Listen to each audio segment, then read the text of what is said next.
왜 이런 것은 이단에만 있는가? 라는 제목으로 하나의 말씀 전가합니다. 9.11 테러 사건 기억하실 겁니다. 가장 적합한 예로 제일 먼저 떠오르는 게 사실은 이거였어요. 그래서 9.11 테러를 다시 한 번 더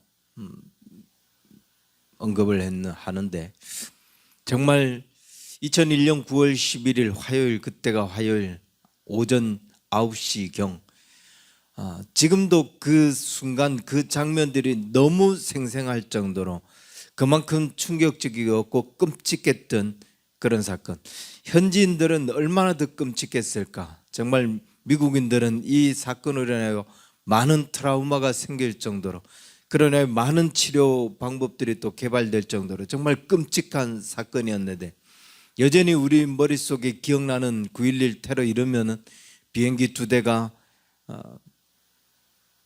세계 무역의 중심지, 미국의 심장부, 세계 무역센터 그 건물 110층짜리 건물을 잇따라 그 건물에 가서 충돌하는 그런 장면일 텐데, 8시 8시 46분에 첫 비행기가 그 무역센터 북쪽에 있는 건물에 충돌을 하고, 그 다음 한 17분 정도 지나서 두 번째 건물에 두 번째 비행기가 충돌을 하는데, 저는 그때 친구들하고 같이 있으면서 이 첫 뉴스가 나올 때 뉴스를 보고 있는데 뉴스라고 생각하지 않았어요. 이건 무슨 조작인가, 영화에서나 가능한 건가, 뉴스에서 어떻게 저런 장면이 나와 라고 싶었는데, 계속 그것을 중고하는 도중 두 번째 비행기가 충돌하는 장면이 나왔던 거죠. 그걸 보고 이건 테러구나. 처음에는 얼마나 건물이 높으면 비행기가 저기 가서 박을 수 있을까라고 생각했는데, 두 번째 비행기가 날개를 꺾으면서 각도를 틀으면서 부딪히는 걸 보고 이건 테러구나라고 짐작하게 되었는데, 그렇게 화재가 나고 약 1시간 42분 정도 건물이 불타다가 위에서부터 아래로 차례로 붕괴되기 시작하면서 주변에 있는 건물과 함께 이 세계 무역센터, 미국의 심장부에 큰 흠집을 남기게 되었던 겁니다. 물론 그 자리에 계속해서 뉴스를 보지는 않았지만 그 이후에도 또 2개가 더 있었죠. 세 번째 비행기가 미국의 국방부를 중심으로 하는 그 펜타곤에 가서 서쪽 면에 부딪히는, 그리고 네 번째 비행기는 워싱턴 DC를 향하여 날아가다가 비행기 탑승자들, 그 국민들의 반응으로 인해서 펜실베니아주 한 들판에 추락하고 말았는데, 이 흉악한 죄, 이 끔찍한 짓을 저지른 그 흉악범이 오사마 빈 라덴이었고, 그 빈 라덴이 이끄는 알카에다라고 하는 조직인데, 얘들이 이슬람 종교인들, 이슬람 극단주의 테러단체, 그냥 테러단체이니까 그런 악한 행동을 했겠다라고 싶지만, 그러나 여러분, 이들이 이슬람 종교인이라는 거예요. 모슬림들이라는 거예요. 그들은 종교적 신념을 가지고 이런 일을 했다는 거죠. 이게 상상이 안 가는 거예요. 이게 용서가 안 되는 거예요. 어떻게 종교적 신념이라고는, 그 종교적 신념을 바탕으로 이렇게 사람을 죽이는 이런 행동을 하게 되는가? 그들은 이 정도가 아니죠. 자기 몸에 폭탄을 껴안고 사람 사이에, 군중 사이에, 광장 한복판에서 터뜨려요. 그걸 정신을 못 차리도록. 그리고 죽어요. 그러면서 이게 그렇게 하는 게 자기들이 믿는 알라를 위해서 죽는 것, 이거는 최고의 영광이라고 여기는 거예요. 이게 종교예요.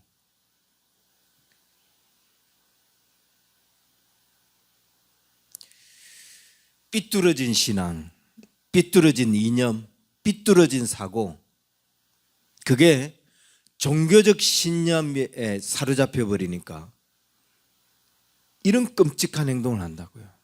자살을 아무렇지도 않게, 죽음을 전혀 두려워하지도 않고, 그리고 사람을 죽이면서도 죄책감을 느끼기는커녕 영광이다 라고 여기고 있다는 거죠.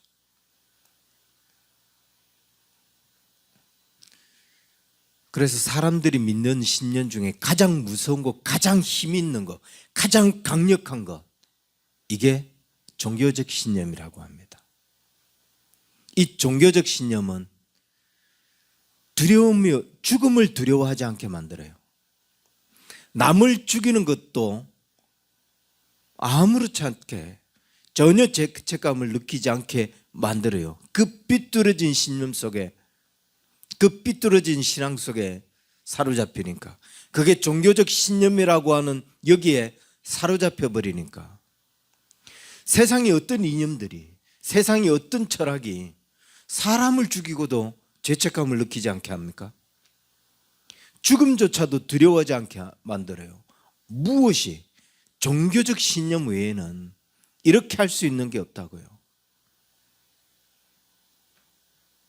오직 종교적 신념만이 죽음을 두려워하지 않게 만들고 완전히 사람의 이성을 마비시키는 거죠.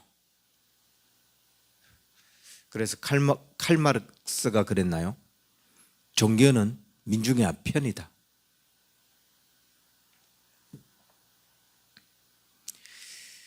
잘못된 종교, 잘못된 신앙, 그게 그 종교적 신념 속에 사로잡혔을 때 이렇게 무서운 힘을 발휘해요. 자, 여러분, 뭐 이게 어떤 사건, 사고에서만 볼 수 있는 게 아니라, 그러면 우리 주변에, 우리가 지금 살아가고 있는 이 주변에 이런 열정, 이런 신념을 보이고 있는 사람들 누구죠? 우리 주변에 가장 두드러진 지금 신천지 애들, 여호와 증인들, 그런 이단 종파 사입이 아니에요? 여기 뭐 JMS도 그렇고 구원파 애들 자기 모든 재산을 거기 갖다 바치잖아요. 자기 인생 모든 것을 거기에 걸고 거기서 일을 하고 그걸 위해서 살아가요. 모든 재산을 거기다 놓고. 기가 막히죠. 정통적인 신앙을 가진 사람들보다는 이런 이단 종파, 이런 사이비들, 신천지와 같은 그런 사이비들에게서 이 무서운 힘이 보인다고요. 그들은 어떤 핍박도 두려워하지 않아요. 죽음도 두려워하지 않는가 봐요. 재산을 전혀 아끼지 않아요. 자기 것을 전혀 아까워하지 않아요. 다 갖다 바쳐요.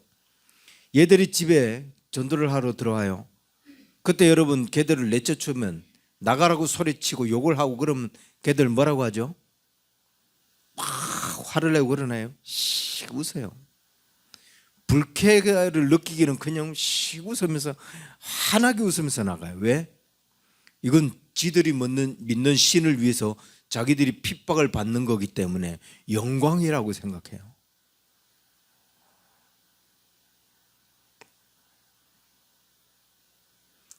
그럼 여러분은, 그럼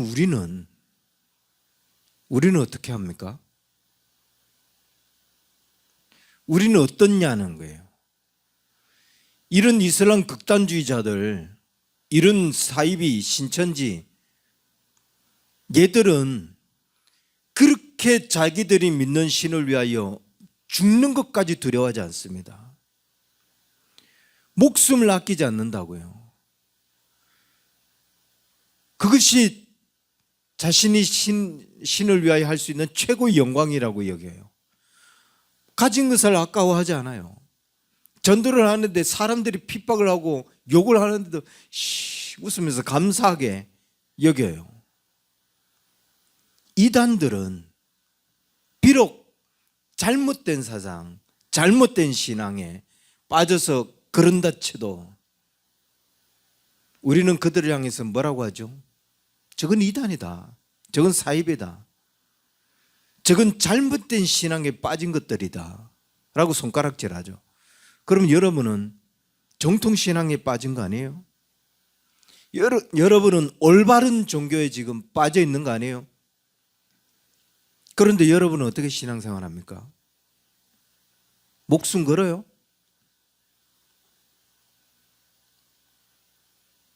내 것을 아까워하지 않아요?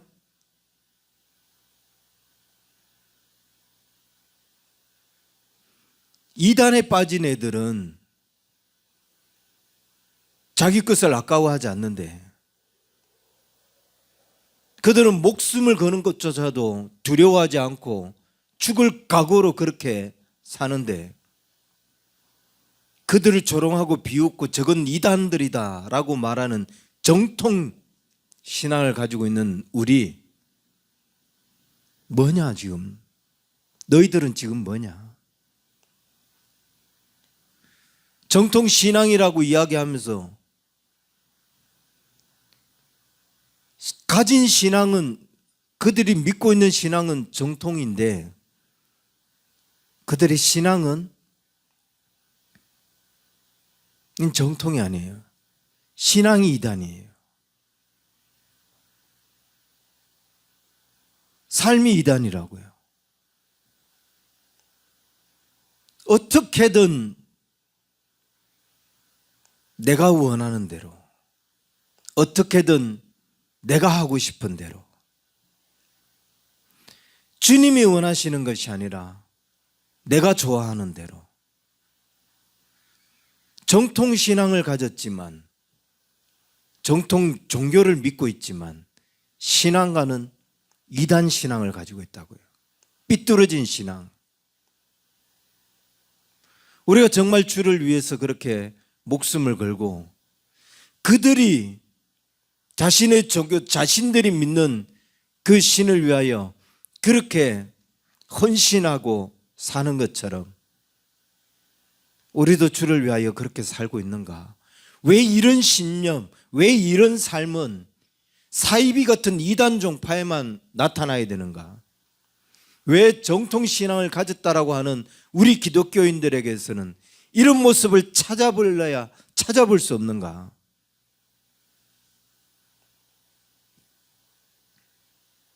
저들이 이단이라고 비웃으면서 저들을 가지고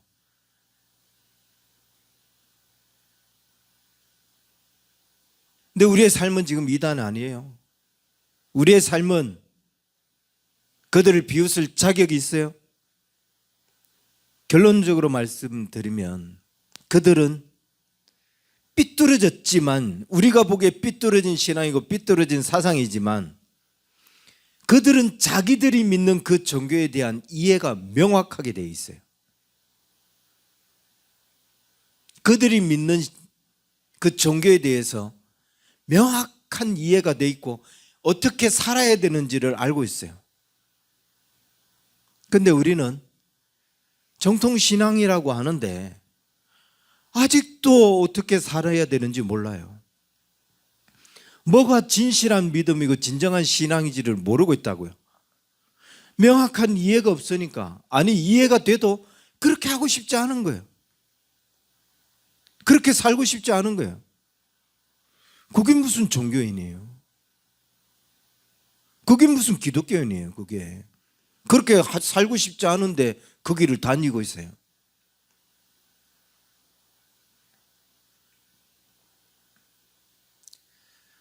종교는 정통일지 모르지만 신앙은 그렇지 않다. 얼마든지 자기 편의대로, 얼마든지 자기 생각대로 이리 바꾸고 저리 바꾸는 것, 그런 자기 만족주의, 개인주의, 합리주의, 그런 잘못된 이단이나 다름없는 그게 빠져 있는 거지. 종교가 정통이라고 해서 신앙이 정통인 것은 아니더라. 여러분, 비근한 예로, 가장 비근한 예로, 정말 이걸 뭐 우슬픈 예라고 해요. 웃을 수도 없고 울 수도 없는 신천지에 빠진 사람들, 다 그런 건 아니에요. 다 그런 건 아닌데 신천지에 빠진 사람들이 어떤 사람이 빠지죠? 그들이 기존 교회 다닐 때에 그 사람들이 어떤 사람들이었어요? 그 교회에서 제일 열심히 했던 사람이에요. 그 교회에서 제일 영적적으로 살던 사람이 신천지에 빠져요. 이건 너무 가슴 아픈 일이에요. 다 그런 건 아니라고 분명히 말씀을 드렸어요. 제일 열정적으로 신앙생활 하던 사람이 빠져요.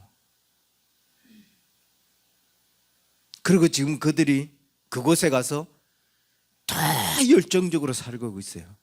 물을 만난 거죠. 근데 우리는 그 사람들이 우리와 같이 있을 때도 나는 저렇게 신앙생활 안 할래 라고 생각하고 있었던 녀석들이에요. 근데 그들이 떠나고 난 후에도 아직도 나는 그렇게 신앙생활을 안 할래 라고 하고 있는 사람들이에요. 그러니 우리가 변할래야 변할 수가 없는, 달라질래야 달라질 수가 없고, 뭐 신앙생활 그렇게 유별나게 할 거 있냐, 대충 그냥 하지, 그냥 대충 교회만 다니지 라고 생각하고 지금까지 그러고 있어요. 그러니 이런 열정적인 신앙, 그런 헌신적인 삶은 이단들에게만 보일 수밖에요. 정통적인 신앙 안에서 그런 정통적인 신앙을 가지고 그런 헌신적인 삶을 보이는 사람이 없을 수밖에, 정말 보기 힘들 수밖에요.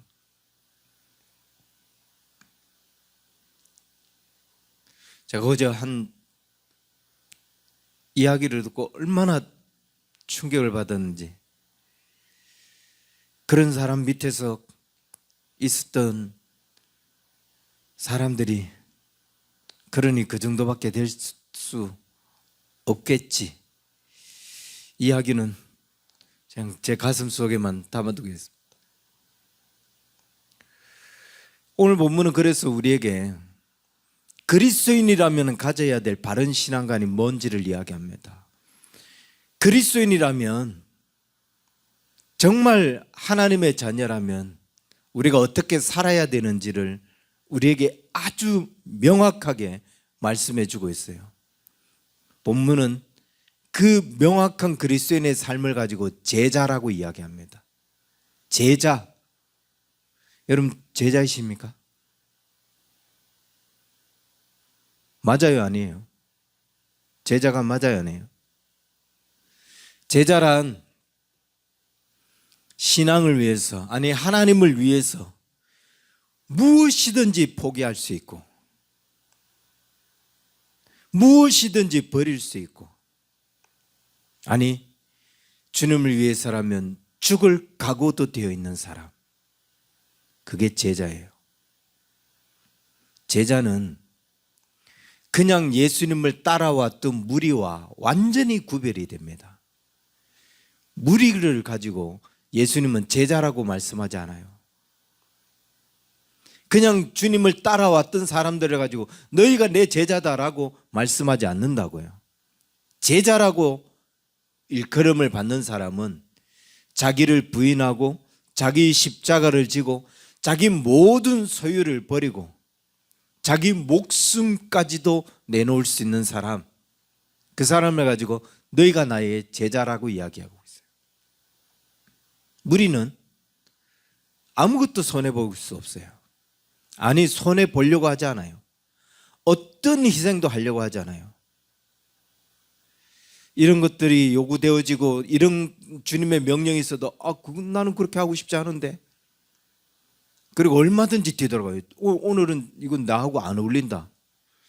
그냥 남의 눈에 띄기가 싫어서 도중에 나가지 않았을 뿐이지 끝까지 기막고 있어요. 끝까지 오늘 이 말씀은 나하고 안 맞아. 그냥 문을 열고 안 나간 것 뿐이지 나간 거나 똑같이 주님 앞에서 끝까지 귀를 막고. 오늘 저 말씀은 나하고 안 맞아. 그런 애들을 가지고 주님은 제자라고 이야기하잖아요. 그냥 무리다. 여기 와 있는 무리. 그들은 절대로 자기를 부인하는 거 하지 않습니다. 오직 자기 만족을 위해서 살죠. 오직 자기 원함을 위해서 살아가죠. 자기 자신을 위해서라면 무엇이든지 아끼지 않아요. 아까움을 느끼지 않아요. 그런데 그게 주님을 위해서, 그게 남을 위해서라면 이게 왜 이렇게 아깝고, 어떻게든 이걸 조금 줄였으면 좋겠고 안 했으면 좋겠고, 그게 무리예요. 29절, 그런 사람들을 이렇게 표현해요. 기초만 쌓았다가 능히 이루지 못하는 자다. 여기 제자라고 하는 그 기초를 쌓기 위해서, 제자라고 하는 것을 쌓기 위해서 예수님이 계신다고 하니까 가본 거죠. 예수님이 말씀을 전한다고 하니까 가본 거예요. 나도 제자가 돼볼까 하도 왔다가 이건 나하고 안 맞네. 그냥, 그런데 한 번 오고 안 맞으면 가지 그냥. 그걸 10년째 계속하고 있어요. 아니 20년째 계속 왔는데 오늘 안 맞네 또. 그렇게 살아가고 있어요. 기초만 한번 쌓아왔다가 절대로 공사를 완성하지 못하는, 예수님을 따르는 그 많은 무리, 이런 무리를 향해서 주님은 마치 결말이라도 이야기하듯이 34절 35절 이렇게 이야기합니다. 소금이 좋은 것이나 소금도 만일 그 맛을 잃으면 무엇으로 짜게 하냐. 땅에도 그름에도 아무 쓸데없어 내버리느니라. 그게 좋은 건 맞아요. 근데 맛을 잃었는데, 아무리 좋은 것도 맛을 잃었는데, 아무리 좋았던 것도 쓸모가 없는데, 그래서 버린다라. 주님의 그 말씀을 듣기 위해서 모여든 무리는 분명 오지 않은 무리들에 비하면, 그건 뭔 선한 것이 있겠어 라고 하는 무리들에 비하면 좋은 거죠. 잘한 거죠. 근데 와서 뭐예요? 아무 쓸모가 없는데. 그러면서 이렇게 말씀하십니다. 들을 귀 있는 자는 들으라. 이것조차도 무슨 의미인지 알아듣지 못하는 사람들이 있다는 거죠. 이 의미조차도 뭔 말인지 깨닫지 못하는 사람들이 있다는 거예요. 들을 귀 있는 자는 들어라. 그럼 어떻게 해야 제자가 되느냐? 먼저 25절은 이렇게 이야기해요. 수많은 무리가 함께 갈새 예수께서 돌이키사 이르시되, 수많은 무리, 예전에는 허다한 무리라고 그렇게 표현을 했었죠. 그 허다한 무리들, 이 허다한 무리에는 예수님께서 어떤 말씀을 하실까? 그 말씀이 궁금해서 왔던 사람, 예수님께서 병을 고치니까 오늘은 어떤 병을 고치실까? 오병이어와 같은 기적을 행하시니까 오늘은 어떤 기적을 행하시는가? 그런 기대감을 가지고 그 많은 무리들이 모였을 거예요. 오늘날 교회도 다 그렇게 모이고 있어요. 다 그 목적을 가지고 모여요.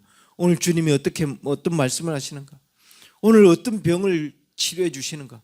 오늘 어떤 기적을 일으키시는가? 그런 기대감을 가지고 오늘 내가 하고 있는 일을 얼마나 잘 되게 하실 건가? 그런 기대감을 가지고 좀 왔죠. 그런데 거기에 모이는 그들에게 너희는 다 내 제자라고 말씀하지 않았다고요.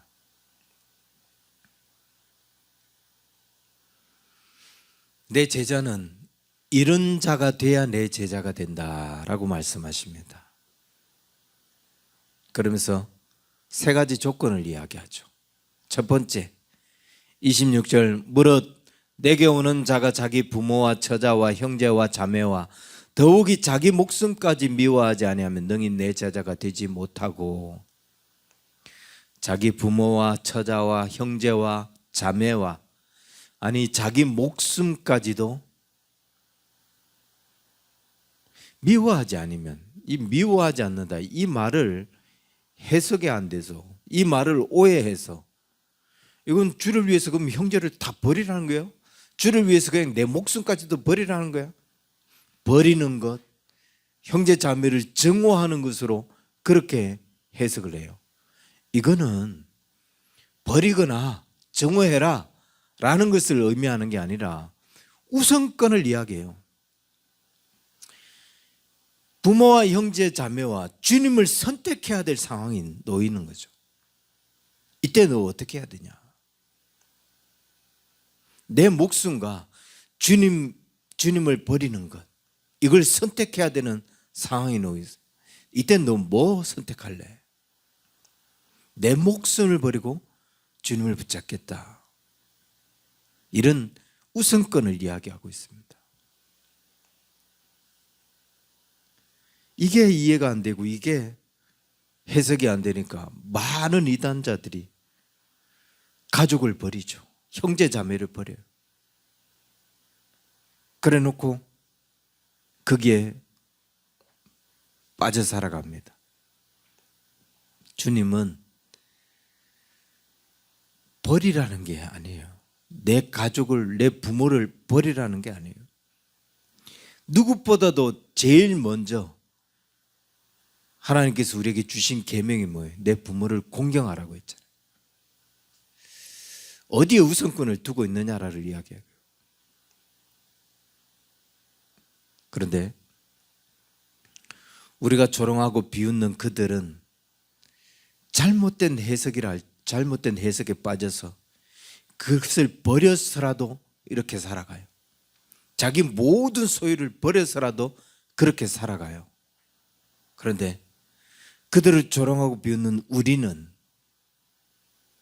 어떻게 하죠? 우리는 어디에 우선권이 있습니까? 무엇을 우선적으로 선택합니까?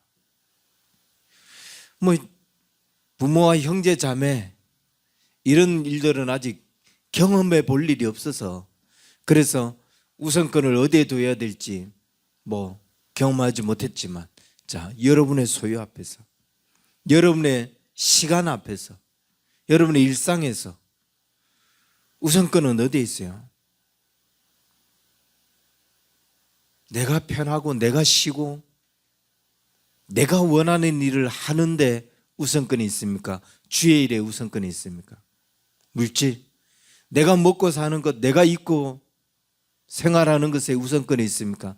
주님께서 우선권이 있습니까?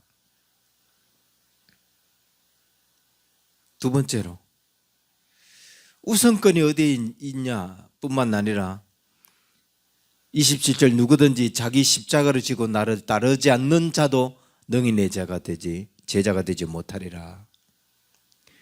자기 십자가를 지지 않아도 안 된다는 거예요.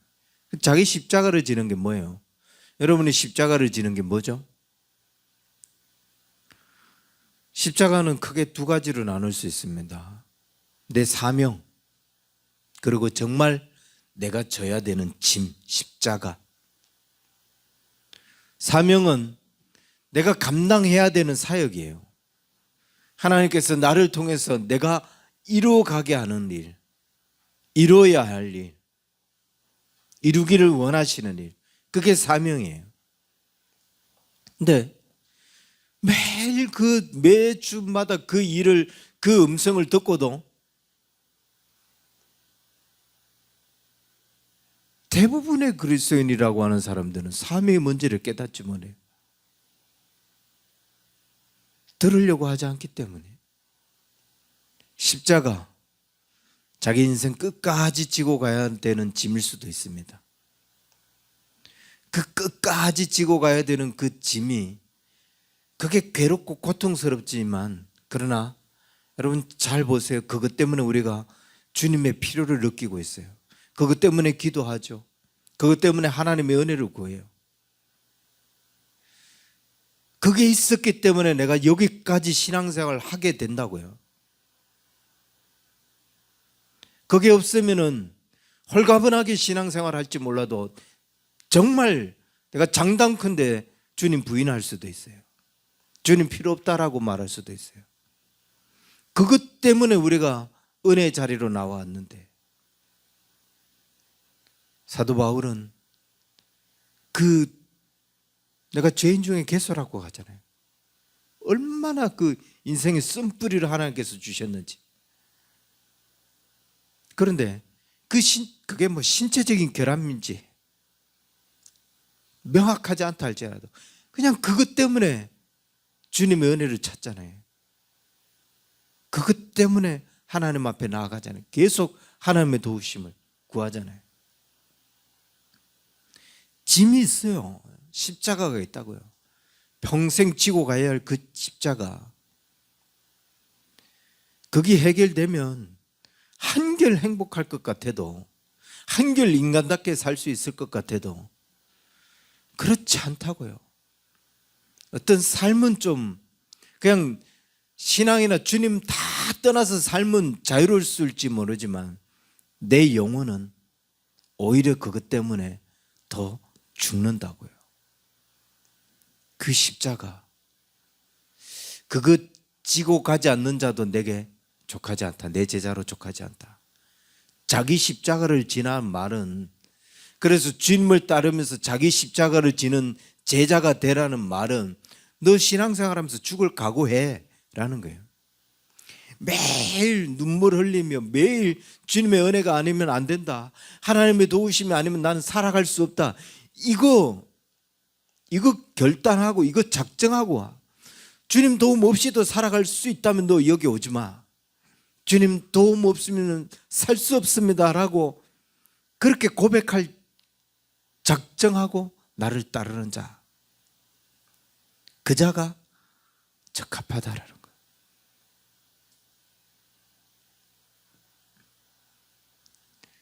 세 번째는 33절, 이와 같이 너희 중에 누구든지 자기의 모든 소유를 버리지 아니하면 너희 내 자가 되지 못하리라.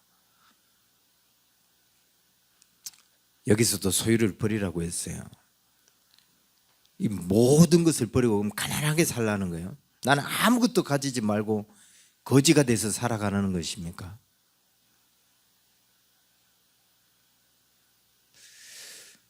욕심, 소유에 대한 욕심을 이야기하는 거죠. 소유에 대한 우선권을 이야기하고 있는 거죠. 이 욕심에 사로잡히면, 이 소유에 대한 욕심에 사로잡히면 베풀어야 할 때 베풀지를 못해요. 나눠야 되는데 나누지를 않는다고요. 그 욕심에 사로잡혀서 이게 아까워서, 아니 이 우선권이 내 것에 집중이 되어 있어서 절대로 나누고 베푸는 것, 돌보는 것 할 수가 없는 거예요. 이미 다 정해져 있어요. 이건 옷을 사고, 이거는 뭐 먹을 걸 사고, 이건 내일 어디를 가야 되고, 뭐 다 정해졌어요. 그 다 정해진 것에 어떻게 주님을 위한 것들이 정해질 수 있어요? 어떻게 거기에서 주님을 위한 것들이 드려질 수 있어요? 그게 10년에 한 번 있는 행사를 할지라도 못해요.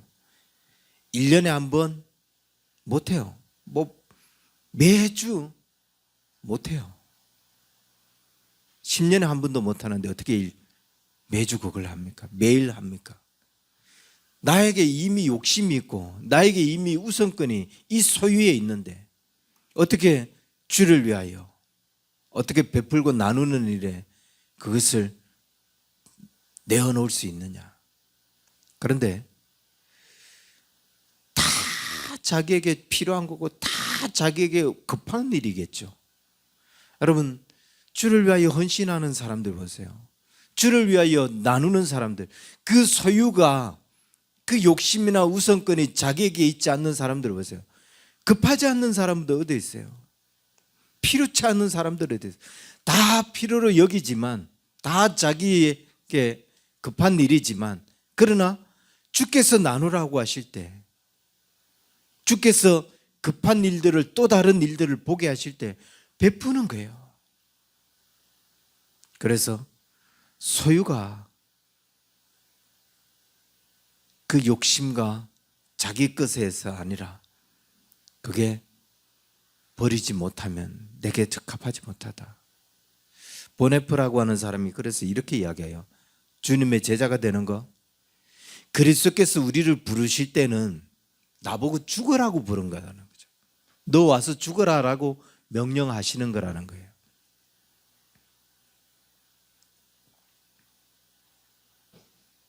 데이비드 왓슨이라고 하는 사람은 제자, 누가 제자냐? 전부가 아니면 이건 아무것도 아닌 거다라는 거예요. 자기 목숨도 내려놓고 모든 소유도 그렇게 드리고 자기를 부인할 줄 알고 이런 전부의 삶을 살아야 되지. 어떨 때 한번 어쩌다가 한번 헌신하고 어쩌다가 한번 섬겼다면 그건 아무것도 아니라는 거예요. 아나니아 삽비라가 11조를 드리죠. 그런데 어떻게 드려요? 전부를 드리는 게 아니라 원래 정해진 11조를 드리는 게 아니라 거기에서 또 빼는 거예요. 드리긴 드린 거죠. 그 분량도 다른 사람에 비하면 많이 들은 거예요. 이 사람이 봤을 때는 훌륭하네지만 하나님 봤을 때는 그건 아무것도 아닌 거죠. 전부가 아니었으면 그냥 아무것도 아닌 거예요. 하나님 앞에 제자의 삶이 그렇습니다. 전부가 아니었으면 아무것도 아닌 거예요. 그래서 이런 결론을 내립니다. 소금이 좋은 것이나 소금도 만일 그 맛을 잃으면 무엇으로 짜게 하겠느냐. 땅에도 그름에도 쓸데없어서 내버리느니라. 아무리 좋은 것이라 할지라도 그 기능을 하지 못하는데, 제자로서 살지 않는데, 아무 쓸데가 없는데 왜 이 말씀을 제자도의 결론으로 내리죠? 왜 제자가 너희가 제자이냐? 그런데 소금도 그 맛을 잃으면 내버리느니라. 왜 이 말씀을 제자도의 결론으로 이야기하느냐? 제자가 되지 못하는 신앙은 맛을 잃은 소금과 같다는 거예요. 교회는 왔지만 제자가 되지 못한 신앙을 가진 사람은 소금을 맛을 잃은 소금하고 같은 사람이라는 거예요. 주님의 나라에 주님의 자녀로 여기에 왔는데 아무짝에도 하나님 앞에서 쓸모가 없는 거예요. 하나님의 나라에 들어왔는데 주를 위해서 아무짝에도 쓸모가 없는 거죠. 주님에게 쓸모가 없는 제자가 된 거죠. 뭐 우리한테 쓸모가 있는 게 아니라 주님께 쓸모없는 제자가 된 거예요. 근데 너무나 많은 그리스도인들이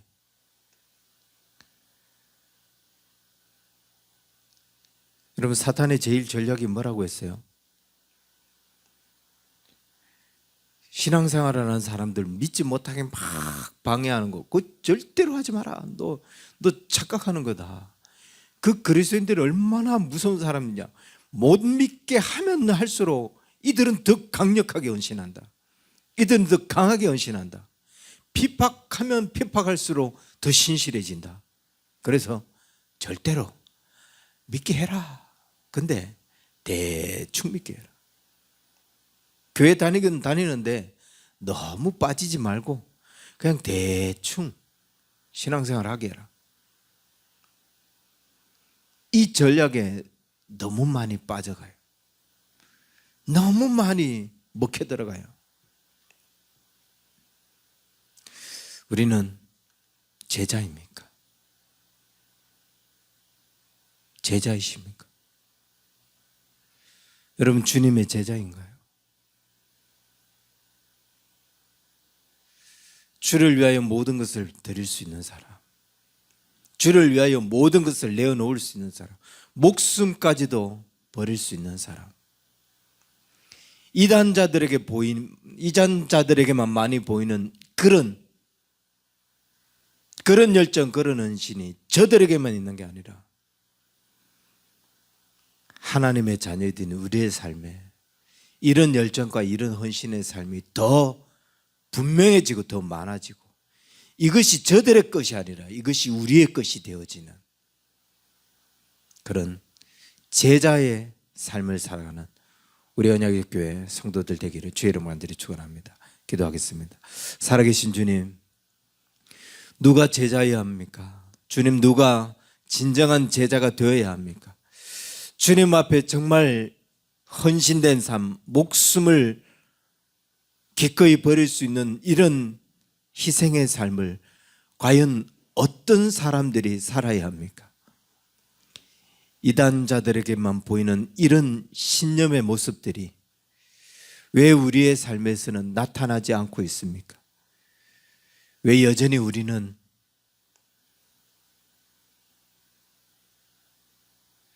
자기 자신만을 위해서 살아가면서도 그런 우리의 자신의 삶을 회개하지도 돌이키지도 않고 깨닫지도 못한 채 수십 년을 그렇게 머물러 살아야만 합니까?